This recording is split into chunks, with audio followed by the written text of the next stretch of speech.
है दोस्तों, कैसे हैं आप लोग। आई होप आप लोग अच्छे होंगे। आज हम रिएक्शन देने वाले हैं अरविंद अकेला के न्यू सॉन्ग पे। अरविंद अकेला का एल्बम सॉन्ग आया है जिसका टाइटल नेम है डाढ़ के दर्द से। तो काफ़ी ज़बरदस्त सॉन्ग होने वाला है और साथ में है मिस शालिनी क्वीन।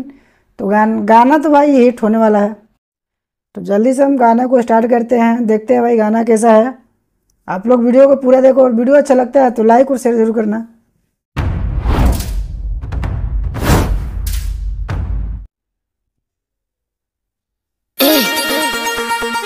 का हो काहे दोनों मन बेचैन भइल बा। आवा ना जी का भइल बताइबू तब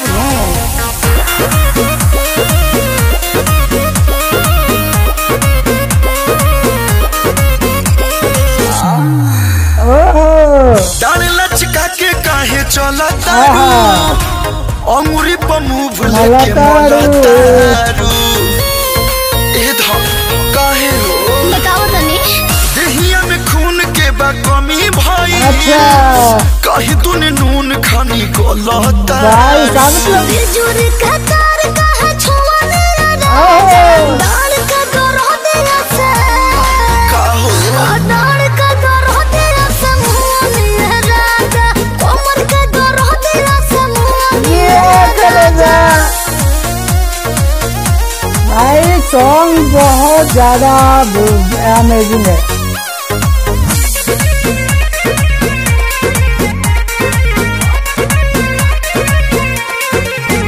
बारू प्यारी तो प्यार धनी बहबे करी कमर पलोट जान पर बे करी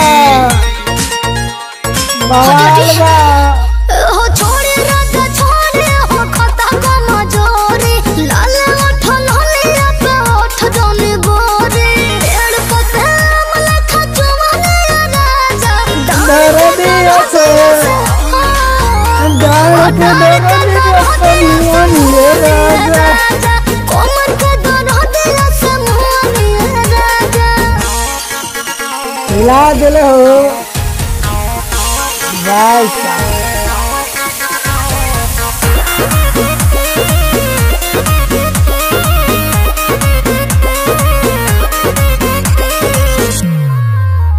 इन हीलर ले ला थोड़ा फीलर ले ला पे न ज्यादा बाटे तो पे न कीलर ले ला ले ला हाँ दादा छोड़ राजा छोड़ हाथ में लेके रोए कोनो जे कमरे आने दे बिना सोई हाँ सुबह हवाई खूब रोने राजा डाल का दरो दिया से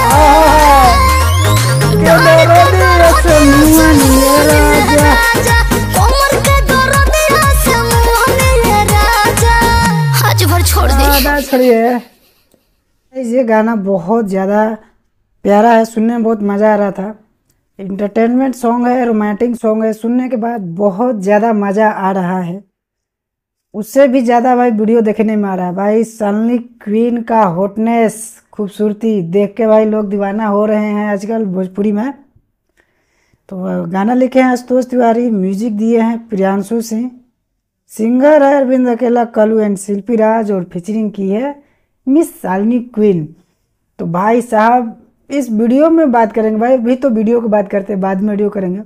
वीडियो में शालिनी क्वीन का जो हॉटनेस सीन दिखाया गया है वो काफ़ी ज़बरदस्त है। ऐसा सीन अभी तक वीडियो में नहीं देखने को मिला है, इतने सारे गाना आ गए हैं उनका। तो इसमें बहुत ज़्यादा हॉटनेस सीन देखने को मिला है और उसी पे वीडियो बहुत प्यारा लग रहा है। और सॉन्ग की बात करते हैं तो सॉन्ग बहुत ब्लॉकबस्टर है, हिट सॉन्ग है, सुनने में मज़ा आ रहा है बहुत।